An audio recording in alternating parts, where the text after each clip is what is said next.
Tapi kayaknya lama, Bang. Ibu nggak kuat kayak gini, Bang. Ibu takut, Bang, setelah mati nanti. Apa yang akan terjadi? Jadi, Bang, ketika ibu mati nanti, pertanyaan-pertanyaan yang Abang bilang tadi, itu bisa nggak ibu catat, biar ibu hafalin sekarang. Jadi sebelum ibu mati nanti, ibu sudah hafal. Dan ketika ibu ditanya, ibu bisa jawab. Dengan wajah yang tertunduk, ibu mertuanya Erik kembali mengeluarkan kata-kata dari lisannya. Beliau mengatakan, mungkin kalau untuk sekarang, ibu sudah terlambat, Bang, untuk menjalankan apa yang kamu katakan tadi. Tapi boleh nggak, Bang, ibu minta tolong sama kamu. Ketika nanti ibu mati, selama 40 hari, kamu jangan pernah lupa untuk mendoakan ibu. Tolong ya, Bang, ya. Bismillahirrahmanirrahim. Assalamualaikum warahmatullahi wabarakatuh. Kembali lagi bersama saya Rio Wijaya di sebuah kisah misteri.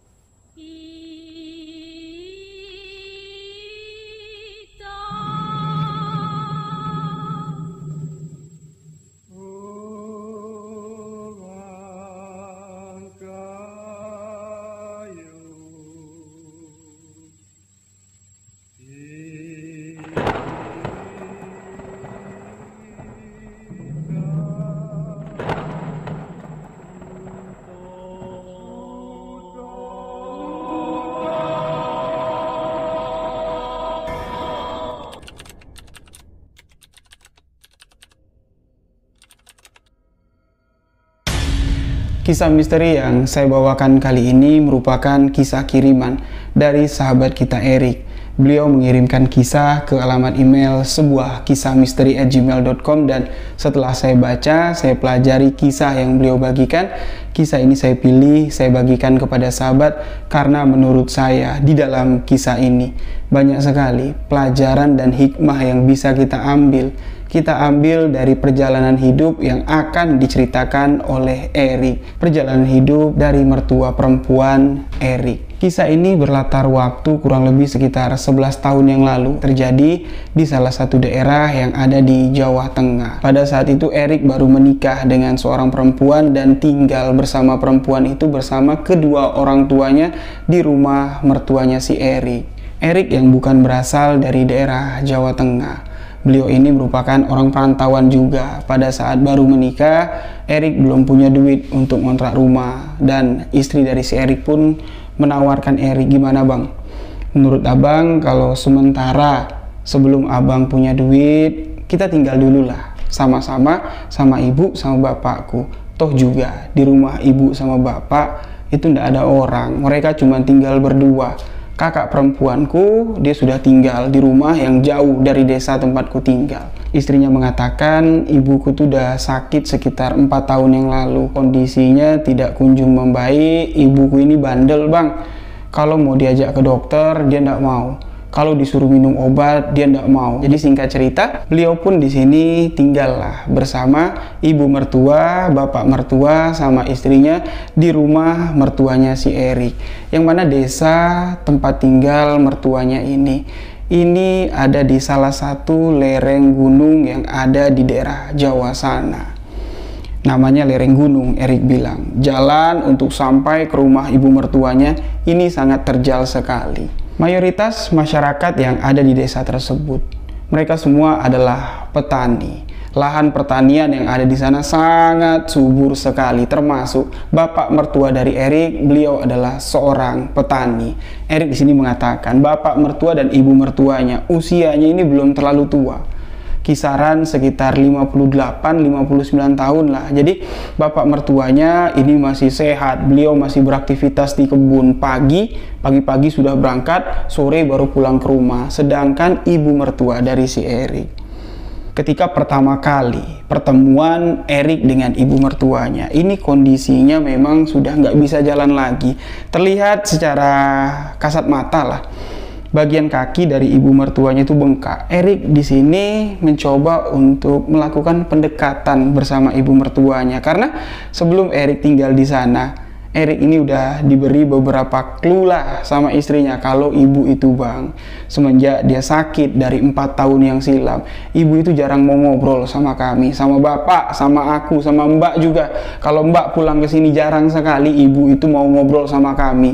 Kalau kami ajak ibu periksa ke dokter, ibu pasti selalu marah. Kalau kami paksain mantri yang kami panggil ke rumah untuk ngecek kondisi kesehatan ibu di sini marah. Ibu nggak mau buka pintu kamar. Jadi Erik di sini diwanti-wanti sama istrinya, kalau nanti abang mencoba ngobrol sama ibu atau melakukan pendekatan lah, kalau ibu ngomong itu agak ketus, agak judes, abang jangan masukin ke hati. Lalu Erik pun di sini mencoba untuk melakukan pendekatan diri. Tapi ketika pertama kali Erik menyapa, tanggapan dari ibu mertua Erik cuman menatap sini, sama sekali tidak menjawab apa yang ditanya sama Erik, tidak menjawab salam yang diucapkan sama Erik. Erik menggambarkan ciri fisik dari ibu mertuanya, tingginya itu hampir sama tinggi dengan Erik. Erik tingginya 171 cm.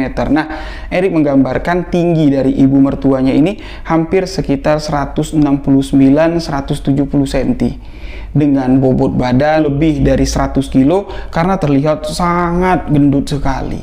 Nah, karena bagian kakinya itu bengkak, dari ujung jempol, betis sampai paha ini terlihat bengkak dan terlihat sudah mulai biru ya atau balu. Ibu mertuanya di pagi hari itu membuka pintu kamar, mencoba untuk ngesot, berpindah dari dalam kamar menuju ke teras depan. Erik di sini pun melihat ibu mertuanya dengan susah payah, dengan sekuat tenaga mengangkat tubuhnya yang berat, mencoba ngesot untuk berpindah tempat. Erik dengan sigap di sini mencoba untuk membantu, memegang bagian tangan dari si ibu mertua sambil mengucapkan, Bu, ayo bu, biar aku bantu. Ibu mau ke depan ya, mau ke teras ya. Di sini, ibu mertua Erik menatap dengan sinis dan menepis tangan Erik. Nggak usah bang, nggak usah kamu bantuin ibu. Ibu walaupun ngesot, ibu juga bisa sampai ke depan sendiri. Gak usah kamu bantu-bantu ibu, nanti kamu kecapean. Cuman itu yang dikatakan ibu mertua Erik. Tapi di hari itu Erik sama sekali tidak mau memaksakan keinginannya untuk membantu orang tua itu. Dia memperhatikan saja sekuat tenaga ibu mertuanya ini mengangkat badannya, ngesot, dan akhirnya sampailah di teras depan rumah. Nah, beberapa saat setelah matahari bersinar cukup terang di pagi itu, terlihat ibu mertuanya ini sedang menjemur kakinya. Nah, Erik di sini mencoba untuk mendekat, membawakan secangkir teh. Di sini memberikan secangkir teh itu kepada si ibu mertua. Erik mengatakan di sini, Bu, pagi-pagi itu jemuran kayak gini enaknya sambil ngirup teh, apalagi lihat pemandangan yang indah. Erik bilang, mudah-mudahan ibu kalau sering jemur kayak gini, kondisi kesehatan ibu bisa semakin membaik. Erik di sini mencoba untuk memberikan teh, tapi teh yang diberikan Erik sama sekali tidak mau diterima oleh si ibu mertua. Dia mengatakan, aku sudah lama bang nggak minum teh. Kalau abang mau minum teh sambil lihat pemandangan yang indah, abang minumlah. Kalau ibu enggak, ibu nggak minum teh lagi. Nah, Erik pun di sini bingung. Upaya untuk Erik ini mencoba dekat dengan si ibu mertua, kok kayak susah banget lah, Erik bilang. Tapi beliau di sini tidak patah semangat. Erik pun mencoba untuk mendekati ibu mertuanya ini dengan cara yang lain, mencoba ngajak ibu mertuanya nanya, itu kakinya apa yang ibu rasakan? Ya, di bagian mana Bu yang sakit? Biar Erik tahu, siapa tahu nanti kalau Erik ke kota, Erik bisa beli obat. Ya mudah-mudahan penyakit ibu bisa cepat sembuh. Ibu mertuanya mengatakan, nggak ada lagi yang bisa aku rasakan nak. Aku cuma bisa ngelihat kaki ini aja, tapi aku udah nggak bisa ngerasain apa sakit, apa enggak, aku nggak tahu lagi. Nah, di situ menandakan kalimat yang diucapkan oleh ibu mertuanya si Erik ini ada kalimat putus asa dan ada kalimat yang seolah-olah udah nggak peduli lagi lah dengan penyakit yang dideritanya. Erik di sini paham. Ya, dia nggak mau melanjutkan obrolan pada pagi itu. Erik pun berpamitan untuk pergi ke kota karena Erik ini bekerja, berjualan di salah satu pasar yang ada di sana. Setelah Erik pulang, aktivitas di malam hari dilakukanlah. Jadi bapak mertuanya ini kalau sudah pulang dari ladang, dia ini nggak mau nimbrung sama anak istrinya, nggak mau. Jadi masuk kamar, blek, langsung istirahat karena pagi-pagi sekali. Besok dia harus langsung pergi ke ladang lagi karena anak laki-laki di rumah itu ndak ada. Mbak dari istrinya Erik, anak perempuan, dia sudah menikah, tinggal jauh dari desa tersebut. Anak kedua adalah istrinya Erik. Jadi cuma 2 anaknya di rumah itu. Jadi karena nggak ada anak lanangnya, bapak mertua Erik lah di sini yang harus bolak-balik sendirian, nggak ada yang nemenin, nggak ada yang gantiin ke ladangnya. Nah, pada malam hari, posisi kamar atau posisi tempat tidur dari bapak mertua dan ibu mertuanya ini, mereka ini satu kamar tapi pisah ranjang kayak gitu. Ibu mertuanya di bawah, pakai kasur di bawah, sedangkan bapak mertuanya ini tidur di ranjang atas. Jadi Erik sama sekali nggak aneh lah ngelihatnya, wajar karena si ibu ini nggak bisa naik ke ranjang atas lagi, wajar lah tidur di bawah. Jadi Erik di sini memperhatikan ketika kedua orang tua itu sedang tertidur, Erik merasa iba sekali lah ngelihat kondisi dari ibunya, ngelihat kondisi dari si bapak. Mereka ini belum terlalu tua, tapi dengan pekerjaan, dengan apa yang mereka alami sekarang, mereka ini sepertinya terpaku dalam kehidupan ini. Bahkan semenjak Erik kenal dengan keluarga tersebut, beliau ini nggak pernah melihat bapak mertuanya sholat, melihat ibu mertuanya sholat, tapi Erik belum berani bertanya. Istrinya Erik di sini memang rajin lah, sholatnya rajin, nggak pernah tinggal, tapi bapak mertua dan ibu mertuanya ini, loh kok nggak pernah sholat? Erik awalnya tidak berani nanya karena beliau masih baru di sana, takut menyinggung perasaan dari istrinya. Hari-hari pun berlalu, upaya Erik untuk dekat dengan ibu mertuanya akhirnya di sini membuahkan hasil.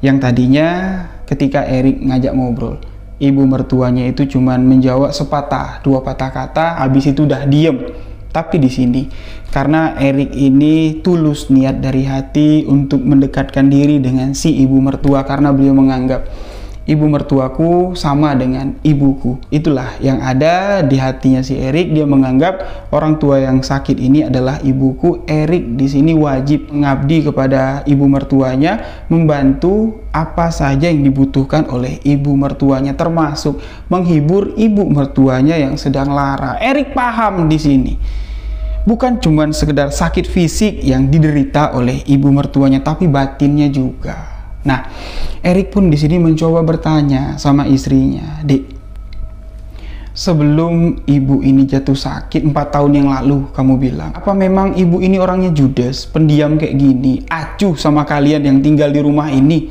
Istrinya Erik mengatakan, "Enggak bang, ibu nggak kayak gitu orangnya, tapi semenjak dimana hari ibu sakit, nah disitulah ibu ini wataknya berubah.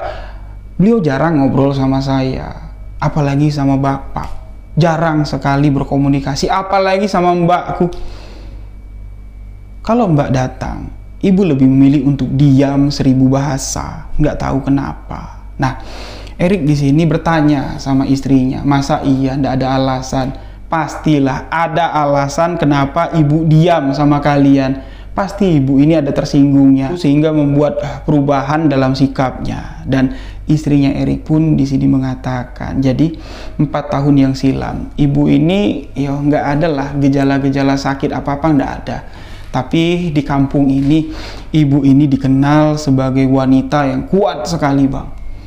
Jarang bang ibu-ibu yang ada di desa ini, di kampung ini ya, yang sanggup bekerja seperti apa yang dikerjakan oleh ibuku. Dulu sebelum ibu menikah, menurut cerita dari warga setempat, ibu ini kalau orang musim panen, ibu ini ngambil upahan manggul buah-buahan, sayur-sayuran hasil panen dari ujung bukit itu dibawa turun, yang mana aktivitas itu semuanya dilakukan oleh laki-laki. Tapi di sini ibu melakukan itu seolah-olah apa yang dia kerjakan sama sekali tidak berat. Apa yang dipikulnya itu sama sekali tidak beban berat menurut dia. Sampai-sampai warga yang ada di sini mengatakan, hebat ibumu, kuat sekali jasadnya. Dan ketika musim tanam, pupuk yang ada di bawah di lereng gunung itu dipikul sama ibu, naik ke atas sampai ke tempat orang yang punya pupuk. Itulah pekerjaan ibu ketika beliau masih muda. Dan ketika ibu sudah menikah sama bapak, aktivitas itu masih sering dilakukan sampai bapak ini angkat tangan. Bapak kalau ngangkat pupuk dari bawah itu cuman palingan sehari itu 2 kali atau 3 kali bolak-balik. Tapi kalau ibu dari pagi sampai siang istirahat, siang menjelang sore itu terus diguyurin sama dia. Dan hinggalah pada suatu ketika ibu dan bapak pulang dari ladangnya, sesampai di rumah ibu ini merasa kalau kayak badan itu ndak enak, meriang. Ya, dia mengatakan kepada bapak, "Pak, tolong Pak, ambilkan bungkusan kain hitamku yang ada di lemari. Tolong bawa ke sini. Cepat Pak." Tapi bapak di sini istilahnya berleha-leha. Ya, perintah ibu tadi istilahnya antara dengar dengan ndak lah. Bapak pun berjalan menuju ke kamar, itu seolah-olah sama sekali tidak ada perintah dari si ibu. Berjalan santai, ibu ini semakin kelihatan kayak gelisah. Dia merasa kalau badannya itu aneh. Dia bilang, "Tolong Pak, cepet Pak, ambil bungkusan kain hitamku ke sini. Aku mau kemenyanku." Dan ketika ibu mengatakan, "Aku mau kemenyanku," di sini ibu udah jatuh. Ibu pingsan. Nah, ketika ibu sadar, itu dia kakinya udah nggak bisa lagi digerakin. Dia udah nggak bisa lagi ngerasain kakinya. Dan disitulah ibu ini mulai murka, marah dengan kami yang ada di rumah. Beliau mengatakan, "Kalian semua sengaja senang melihat aku seperti ini. Kalau saja cepat kemenyan yang aku suruh ambil kalian berikan kepada aku, mungkin aku nggak kayak gini. Leluhurku akan menolongku, akan menyelamatkan aku."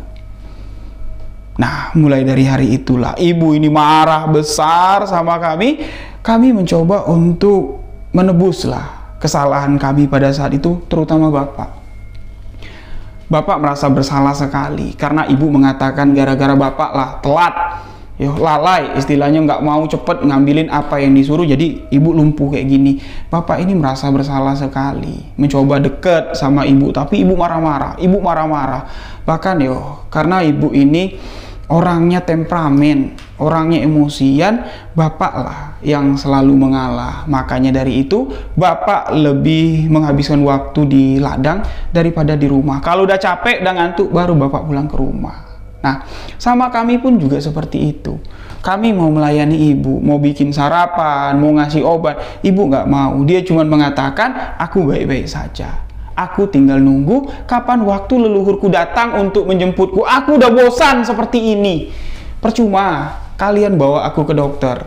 Percuma. Kalau leluhurku tidak mengizinkan aku sembuh, aku tidak akan sembuh. Ini semua gara-gara kalian." Nah, dari apa yang diceritakan oleh istrinya Erik di sini mulai mengembangkan cerita tersebut dan berpikir kalau apa yang dialami oleh ibu mertuanya ini pasti ada bersangkutan dengan hal-hal yang berbau magis. Lalu Erik pun di sini kembali minta istrinya detail lagi menceritakan kisah hidup dari ibu mertuanya yang diketahui oleh istrinya Erik. Beliau pun menceritakan, jadi ibu Kutubang itu asli orang sini.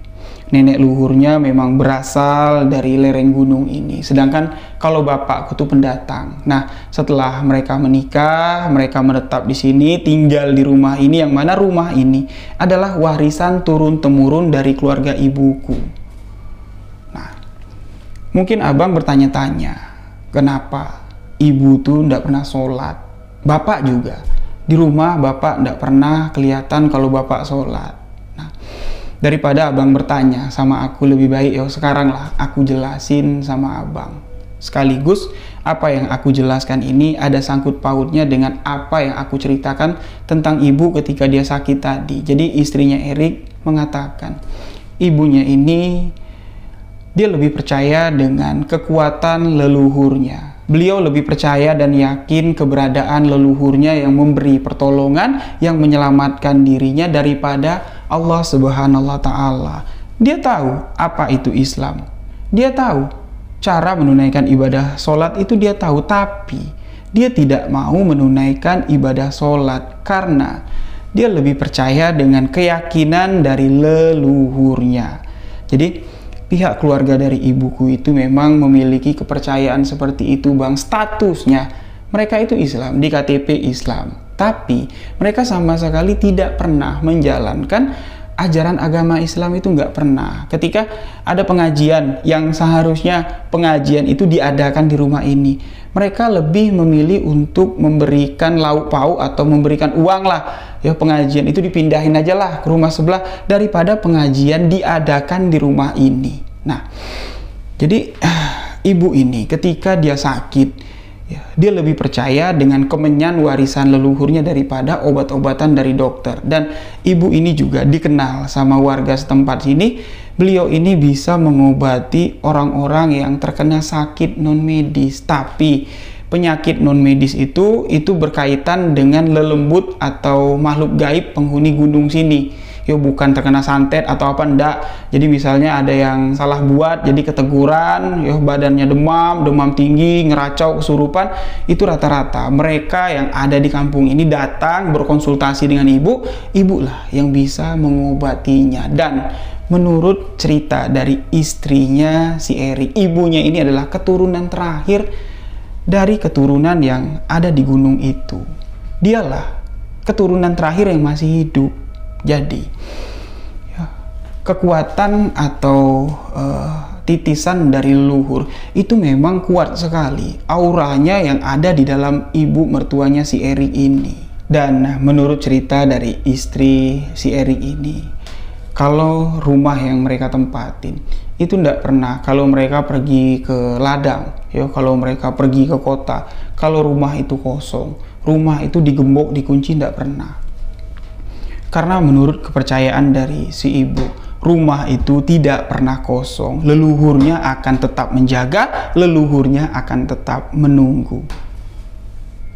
Nah, jadi di kampung tempat mereka tinggal, mayoritas ya, penduduk yang ada di sana, warga yang ada di sana, mereka semuanya berladang semua, bercocok tanam, sayur-sayuran, buah-buahan. Dan ketika musim panen, ya, masyarakat yang ada di kampung itu sering didatangi gerombolan pencuri dari kampung sebelah. Pencuri ini beraksi di tengah malam, yang mana warga ini kalau sudah mulai musim-musim mau panen lah, mereka ini mulai was-was. Mereka ini sering ya ronda patroli di daerah ladang masing-masing. Tapi di sini untuk keluarga dari istrinya Erik, bapaknya sama sekali tidak pernah malam-malam patroli ngejagain buah-buahan yang mau panen ini, itu tidak pernah. Karena ada si ibu. Ibunya sudah memberikan syarat di perkebunan itu, ketika ada orang yang berniat untuk mencuri atau malam-malam masuk ke wilayah ladangnya niat untuk nyuri, orang itu tidak akan bisa keluar. Yo, orang itu keliling-keliling aja di situ sampai ketika si pemilik ladang datang. Kejadian ini terbukti pada suatu ketika warga ini sudah heboh.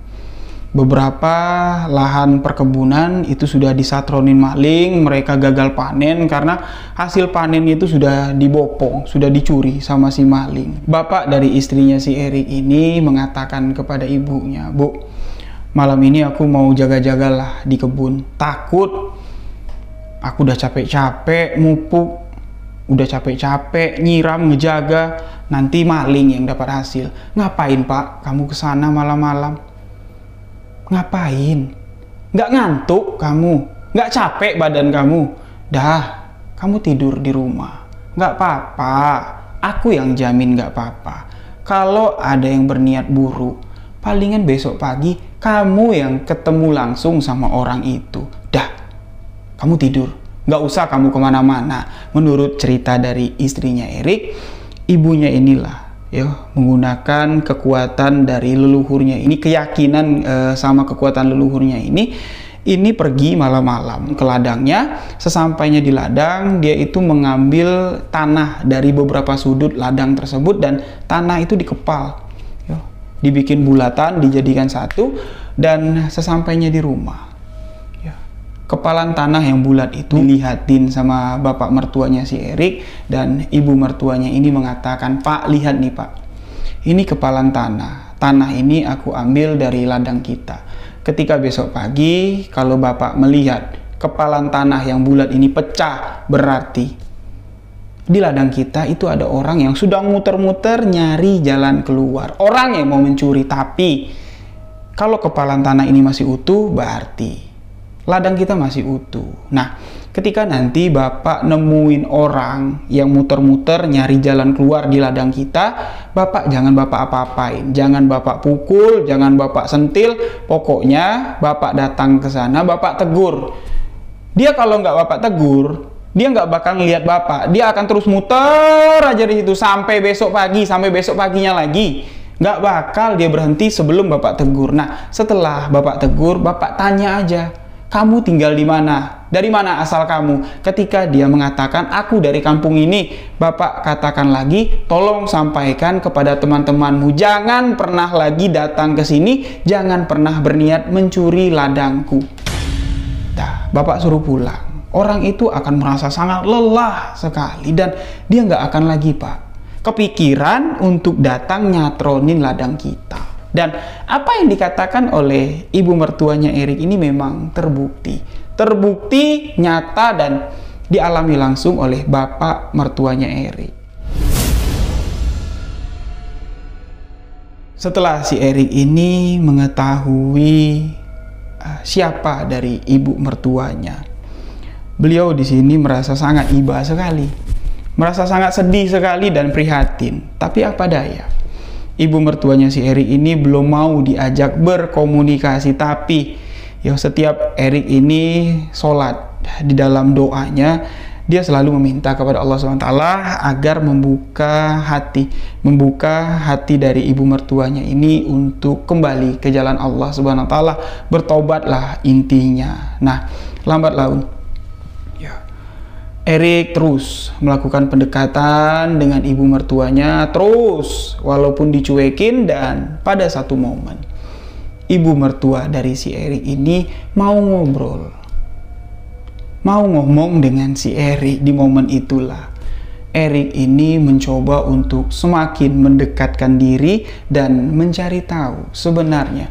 keyakinan apa, kepercayaan apa yang dianut oleh ibu mertuanya ini. Apakah benar beliau sama sekali tidak percaya dengan adanya Allah Subhanahu wa Ta'ala? Kenapa beliau tidak beriman? Kenapa beliau tidak menunaikan perintah yang telah Allah berikan? Erik sedikit demi sedikit mencari tahu, dan si ibu mertua pun sedikit demi sedikit terbuka dan bercerita sama si Erik. Erik yang memang notabene lulusan dari salah satu pondok pesantren, beliau mengatakan, kalau tahu banyak enggak, tapi sedikit tahu tentang agama, ya saya tahu. Jadi dengan sedikit bekal ilmu yang Erik miliki, di sini dia mencoba untuk mengulik isi hati keyakinan dari ibu mertuanya. Awalnya gini, ibu mertuanya mengatakan, Bang, kenapa ya Bang? Ibu ini kalau duduk di teras ini pagi-pagi, niat hati ibu itu buat jemur kaki. Tapi ngapa ya Bang? Kaki ibu itu semakin pengen ibu sembuh gitu, tapi semakin kaki itu nggak ada rasa. Kalau sekarang abang tanya gimana perasaan kaki ibu, apa yang sakit, Ibu cuman bisa bilang kaki itu cuman bisa ibu lihat tapi tidak bisa ibu rasakan. Kenapa ya bang? Nah Erik di sini menjawab, ya kalau ibu mau tahu, yuk kita bawa ke dokter bu. Biar dokter yang memeriksa bisa menjelaskan pasti. Kita tahu penyakit dan apa alasan kaki ibu ini mati rasa. Ibu mertua Erik mengatakan, enggak lah bang. Ibu nggak percaya bang dengan dokter-dokter kayak gitu bang. Cuman diperiksa, cuman dilihat-lihat, cuman dipencet-pencet, tahu-tahu dia nyebutin penyakit. Ibu nggak percaya bang. Soalnya apa yang ibu alami ini sudah dapat ibu gambarkan. Ibu sudah tahu bang, perjalanan akhir dari kehidupan ibu bakal bertemu dengan kamu, bakal lumpuh seperti ini. Bahkan ibu tahu berapa lama ibu akan lumpuh seperti ini dan kapan ibu akan dijemput oleh leluhur ibu. Ibu tahu. Ibu dulu sudah pernah mati, bang. Mendengar ucapan dari ibu mertuanya kalau beliau pernah mati, Erik di sini bertanya, mati? Maksud ibu apa? Beliau pun di sini menceritakan. Beberapa tahun sebelum ibu lumpuh seperti ini, ibu itu pernah mati suri. Warga kampung sini tuh udah heboh, ada yang gali kuburan. Bahkan warga itu sudah ngafanin ibu. Ibu ini sudah dipocongin, sudah dimandikan, sudah mau dibawa ke liang lahat. Apa yang ibu rasakan pada saat itu? Ibu cuman merasakan ibu pulang dari ladang. Sesampainya di rumah, ibu nggak tahu, nggak ngerasain apa-apa, tiba-tiba gelap. Ibu cuman mendengar suara tangisan. Orang-orang berteriak manggil nama ibu. Bu, ibu nggak apa-apa bu, ibu nggak apa-apa bu. Cuman itu yang ibu dengar. Ibu nggak bisa melihat. Dan seolah-olah bang, ibu itu berjalan di tempat yang sangat gelap sekali. Suara hiruk pikuk ini masih ibu dengar. Suara anak ibu nangis, suara suami ibu manggil nama ibu, ini masih terus ibu dengar. Tetangga ngobrol, ngomong, ini kapan mau dikuburin, ini siapa yang mandiin nanti, itu ibu dengar. Tapi ibu sama sekali tidak dapat melihat dan ibu berjalan terus. Berjalan di ruangan yang kosong, gelap gulita, hingga dimana ibu menemukan satu titik cahaya. Nah, satu titik cahaya itulah yang ibu kejar. Terus ibu berjalan, tapi semakin cepat langkah ibu, titik itu semakin menjauh. Ketika ibu semakin lambat, titik itu seolah-olah tidak bergerak di tempatnya. Lalu di sini ibu teruslah berjalan pelan, dan sampailah ibu di satu titik yang terang sekali. Seolah-olah ibu itu berada di antara dua sisi gelap dan sisi terang. Nah, di tengah-tengah kedua sisi itu, ibu ini mendengar suara panggilan dari leluhurku. Beliau mengatakan, pulang.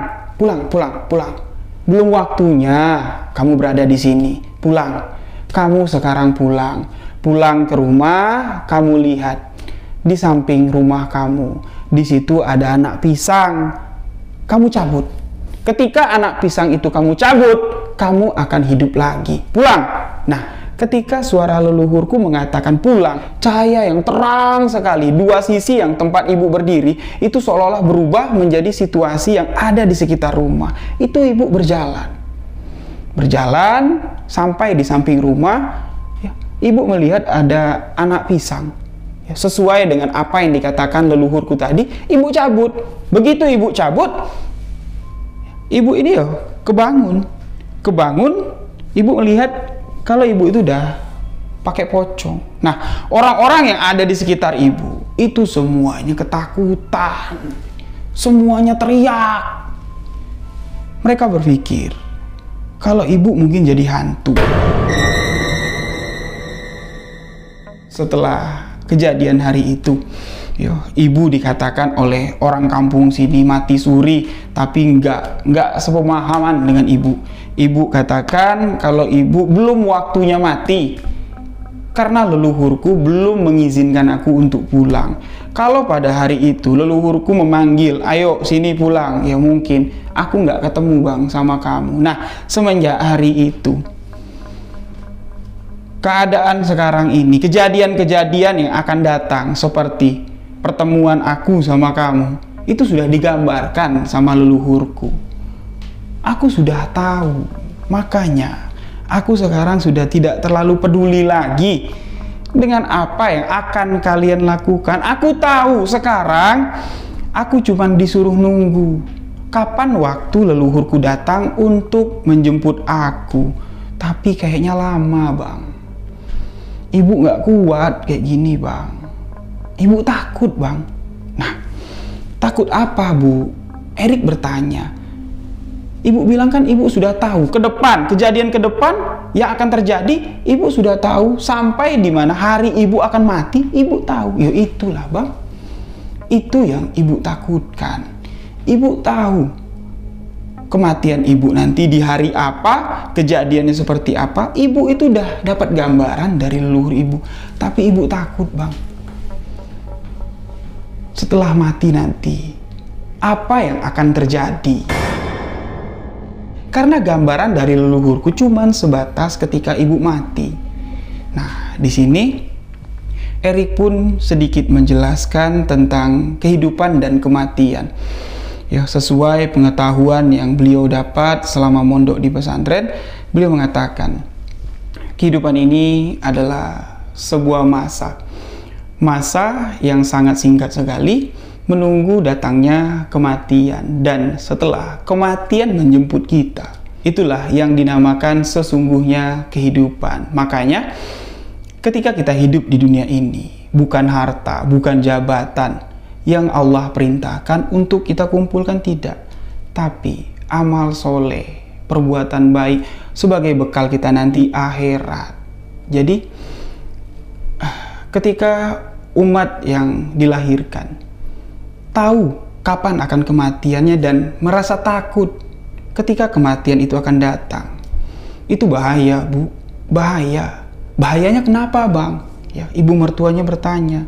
Ya berarti bekal yang selama ini sudah Allah berikan waktu untuk mengumpulkan bekal, itu belum ibu kumpulkan.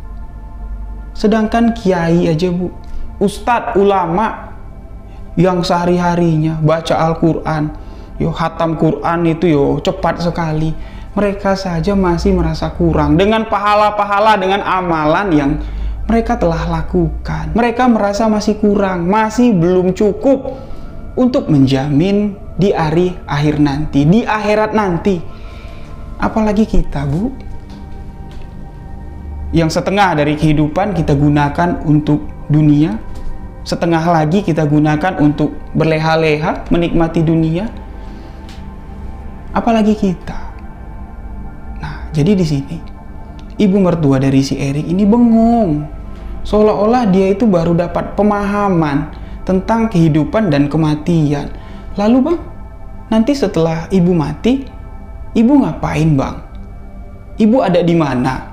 Abang bilang kehidupan yang sesungguhnya. Di sini ketakutan yang sangat kuat sekali terlihat dari wajah ibu mertua Erik. Beliau di sini bertanya. Jadi Bang, ketika ibu mati nanti, pertanyaan-pertanyaan yang abang bilang tadi, itu bisa nggak ibu catat? Bisa nggak ibu hafalkan? Man robuka. Man robuka itu bisa nggak Bang? Abang catetin biar ibu hafalin sekarang. Jadi sebelum ibu mati nanti, ibu sudah hafal. Dan ketika ibu ditanya, ibu bisa jawab. Erik di sini menjawab dan menjelaskan kepada ibu mertuanya. Itu tidak dapat kita hafal Bu. Itu tidak dapat kita dikte, kita pelajari, kita pahami, kita ingat untuk bekal ketika kita mati nanti, tidak. Yang menjawab pertanyaan-pertanyaan dari malaikat itu adalah amal soleh ketika kita hidup di dunia ini. Apa yang kita lakukan di dunia ini, itulah yang akan kita pertanggungjawabkan di akhirat nanti. Setelah Erik ini menjelaskan pertanyaan-pertanyaan man robuka, Erik pun di sini menjelaskan lagi ya, perkara tentang kewajiban kita yang ada di dunia ini, yaitu sholat 5 waktu. Itu Bu, sholat 5 waktu itu akan kita pertanggungjawabkan, itu akan ditanya dan dipertanggungjawabkan. Ketika mendengar penjelasan bagian tentang sholat, ibu mertuanya si Erik ini wajahnya terlihat semakin tegang dan ketakutan, kembali bertanya, "Bang, terus ibu gimana bang? Ibu belum pernah sholat bang. Ibu nggak tahu caranya sholat bang. Ibu nanti gimana bang?" Di sini semakin dalam menjelaskan tentang kehidupan dan kematian. Barulah di sini Erik ini menjelaskan pelan-pelan tentang keyakinan yang dipercaya oleh ibu mertuanya ini. Erik sedikit bertanya. Ibu mengatakan kalau kehidupan ibu ini sudah ditentukan dengan leluhur. Kalau leluhur menentukan ibu mati, ibu hidup, itu semuanya bisa terjadi seperti apa yang telah ibu alami ketika mati suri. Iya bang, apa yang ibu katakan itu memang ibu alami. Dan ketika leluhur mengatakan besok ada maling yang mau datang ke ladang kamu, atau besok itu di kampung ini akan ada bencana, itu memang benar-benar terjadi. Ibu percaya dengan itu karena itu sudah ditanamkan dari ibu bapakku. Kami disuruh mempercayai itu dan memelihara kepercayaan itu. Sampai-sampai apa yang kamu ucapkan tadi tentang perihal kematian, tentang pertanyaan-pertanyaan, tentang sholat, tentang baca Al-Quran, itu sama sekali tidak aku ketahui bang. Loh, jadi gimana bang? Kalau ibu mati nanti, ibu gimana bang? Kasihan sama ibu bang. Nah, di sini Erik sama sekali tidak bisa menjawab pertanyaan dari ibu mertuanya, yo, karena Erik di sini ilmunya belum cukup, yo, belum pakem mau menjawab apa yang akan terjadi ke kehidupan atau di kematian ibu mertuanya. Erik cuman menjawab wallahu alam bisawab, hanya Allah bu yang tahu. Nah, jadi mumpung sekarang waktu kematian ibu ini masih jauh bu, masih panjang. Ibu juga akalnya masih sehat, lisannya masih bisa ngomong dengan normal. Nah, mulai dari hari inilah kalau ibu mau, Erik bisa ajarin ibu gimana caranya sholat, gimana melafazkan kalimat Allah, ya, mengucapkan 2 kalimat syahadat. Kalau ibu mau, kalau ibu berkenan, biar nanti ketika ajal menjemput, biar sedikit tapi ada bu bekal yang akan ibu bawa. Insya Allah, Allah akan memberi pertolongan kepada umatnya walaupun imannya sekecil biji sawi. Dengan wajah yang tertunduk, ibu mertuanya Erik kembali mengeluarkan kata-kata dari lisannya. Beliau mengatakan, mungkin kalau untuk sekarang ibu sudah terlambat bang untuk menjalankan apa yang kamu katakan tadi. Tapi boleh nggak bang, ibu minta tolong sama kamu. Ketika nanti ibu mati, selama 40 hari, kamu jangan pernah lupa untuk mendoakan ibu. Tolong ya bang ya, tolong ibu bang. Ibu takut bang, karena ibu sadar dalam waktu dekat leluhur ibu akan datang menjemput ibu. Tanda-tandanya sudah ada. Beliau pun menunjukkan tanda-tanda yang dia katakan kepada Erik. Nih, abang lihat. Kemarin kaki ibu, abang lihat warnanya balu kan? Sekarang abang lihat. Di kaki ibu ini sudah ada totol-totol putih. Dan ketika totol-totol putih itu naik ke bagian paha, perut, bagian tangan, sampai ke bagian leher, disitulah waktu ibu sudah habis. Leluhur ibu akan datang menjemput dan ibu akan mati bang. Jadi sebelum ibu mati, tolong ya bang ya, tolong jangan lupa doain ibu. Nah, Erik di sini agak sedikit merinding ya, antara percaya dengan enggak apa yang dikatakan oleh mertuanya ini. Erik di sini mengucap, astagfirullahaladzim, astagfirullahaladzim. Bu, ibu ingat ya, daripada ibu ngomong ngelantur kayak gitu, ibu ucapin Allah, Allah, Allah, Allah, Allah, Allah, Allah.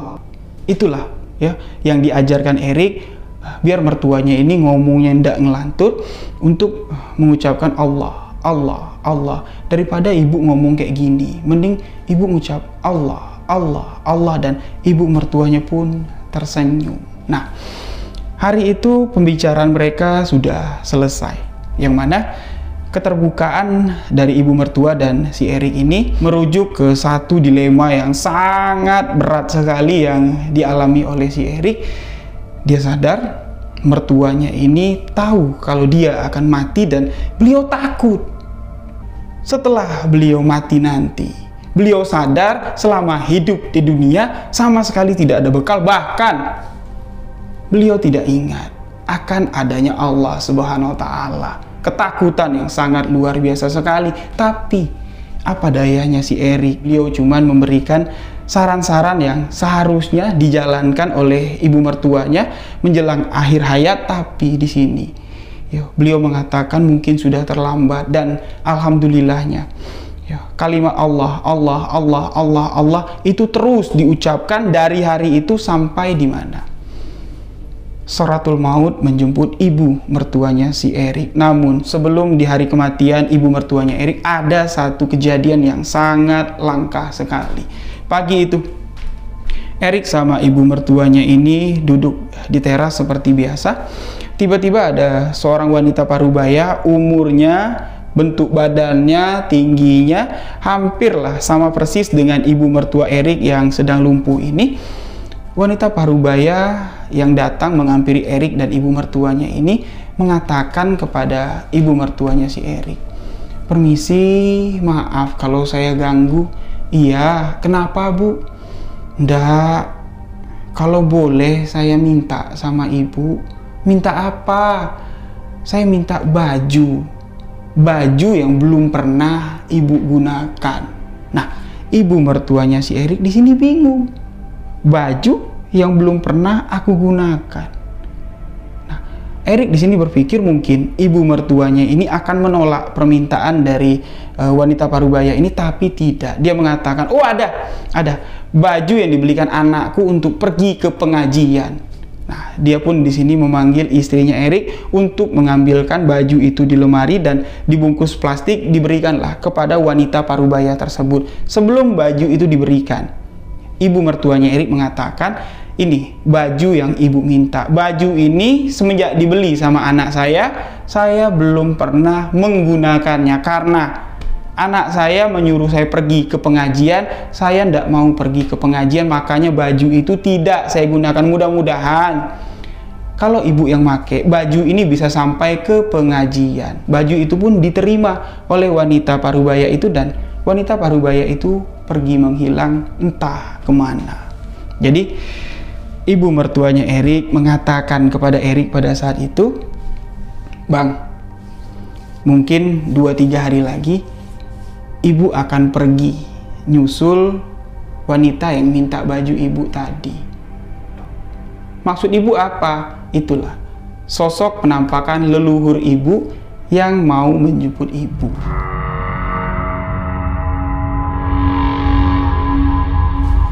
Jadi itu sebuah kejadian alam atau kejadian mistis yang mana itu adalah penanda ketika keturunan dari ibu mertuanya ini mau dijemput atau mau meninggal. Itu pasti ada kejadian yang menyerupai kejadian yang barusan terjadi tadi.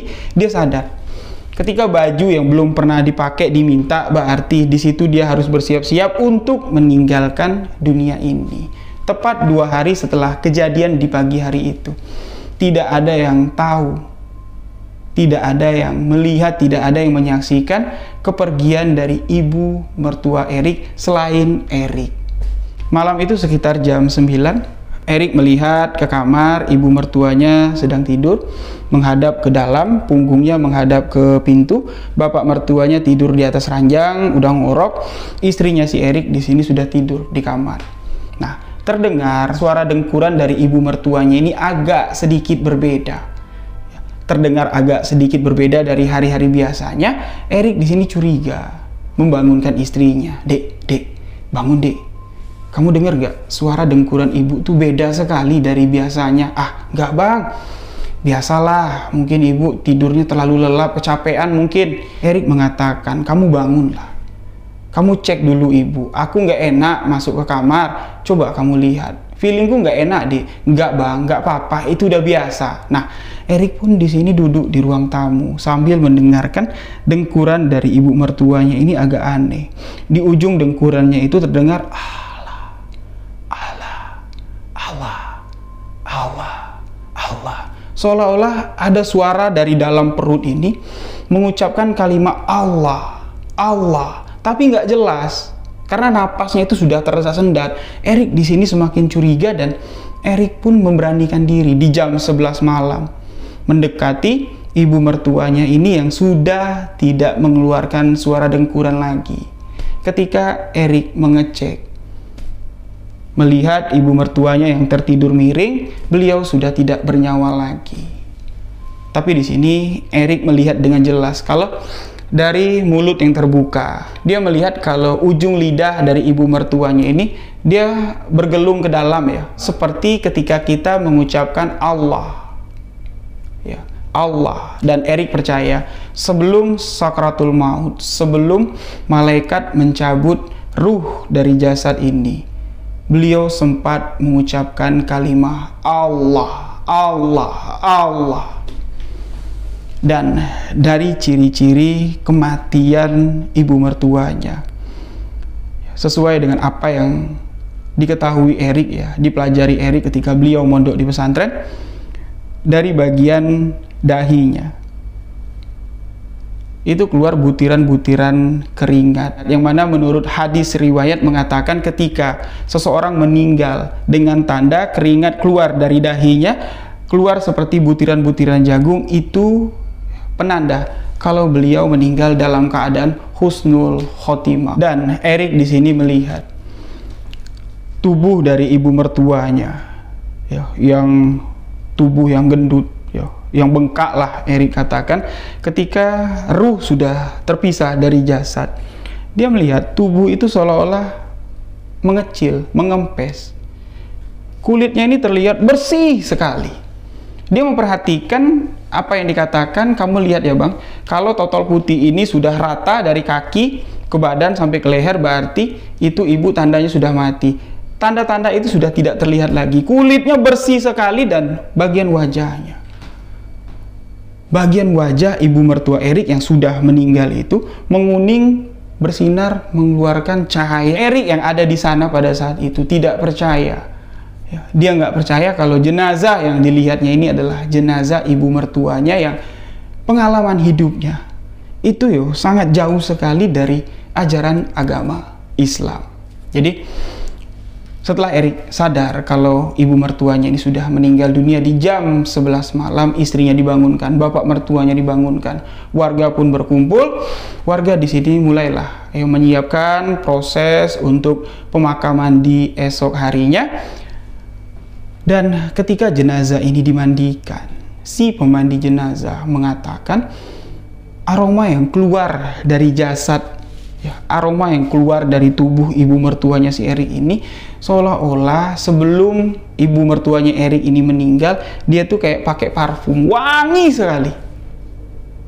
Itu yang tercium ketika si pemandi jenazah memandikan. Dan ketika jenazah ini selesai dikafanin, selesai disolatin, dibawalah ke liang lahat. Liang lahat yang sudah disediakan itu tanah untuk nimbunnya itu sampai lebih-lebih. Yang seharusnya tanah itu pas untuk nimbun ya, tapi ini tanahnya itu sampai berlebih-lebih, menandakan kalau kematian dari orang yang dimakamkan itu penuh berkah. Nah, jadi setelah jenazah dimakamkan, sebagian warga beranggapan kalau ibu mertua dari Erik ini bakal gentayangan, ini bakal datang, bakal kembali ke rumah, karena semasa hidupnya beliau ini nggak tahu agama, tuh nggak tahu, tidak pernah menjalankan ajaran agama Islam, sama sekali tidak pernah. Jadi warga-warga yang ada di sekitar diundang untuk yasinan, mereka nggak ada yang mau datang. Mulai dari sore mereka ini nutup pintu, mereka ketakutan, seolah-olah ibu mertuanya si Erik ini mau datang gentayangin rumah mereka. Ternyata tidak. Warga sudah suuzon, warga sudah berprasangka buruk terhadap almarhumah yang sudah meninggal. Dan setelah 40 hari almarhumah meninggal dunia, Erik pun di sini menunaikan janjinya dari hari pertama sampai di hari ke-40. Erik terus membacakan doa, mendoakan almarhumah ibu mertuanya. Dan di malam 41, warga setempat terkejut dengan sosok penampakan seorang wanita yang mirip sekali dengan ibu mertuanya si Erik menggunakan pakaian haji. Sosok perempuan yang menggunakan pakaian serba putih, terlihat wajahnya tersenyum, wajahnya berseri, berjalan dari tengah kampung masuk ke rumah almarhumah ibu mertuanya Erik. Dan warga yang melihat wajah dari sosok wanita yang menggunakan pakaian haji itu adalah wajah ibu mertuanya Erik. Disinilah warga gempar. Warga yang tadinya menuduh beliau akan gentayangan, hantunya akan nakut-nakutin dengan penampilan yang mengerikan, apa yang dilihat setelah 41 hari beliau dimakamkan? Allah menunjukkan kebesarannya. Jadi demikianlah kisah yang dibagikan oleh sahabat kita Erik. Banyak sekali pelajaran yang bisa kita petik dari kisah yang dibagikannya ini. Ingat sahabat, hidup ini bukan tentang awal, tapi di mana akhir kita hidup di dunia ini.